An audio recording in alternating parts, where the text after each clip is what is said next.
বন্ধুরা ভিডিওটি পুরো দেখো, অনেক মজার আছে। কে একজন হ্যান্ডশেক করতে চাইলো, কিন্তু দুজনের মধ্যে একজনই হ্যান্ডশেক করল, কাটা করে চলে যাচ্ছে। পুনরায় ঘুরে এসেছে,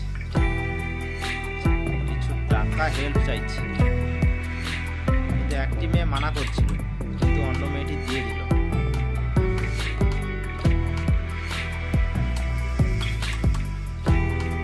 এইভাবে সাহায্য করা উচিত যাদের দরকার। এমন কিছু খারাপ লোক থাকে যারা বাধাও দেয়। খুব আনন্দে চলে গেল। একটা আইডিয়া বের করছে, নিশ্চয়ই পুনরায় আসছে পেছনে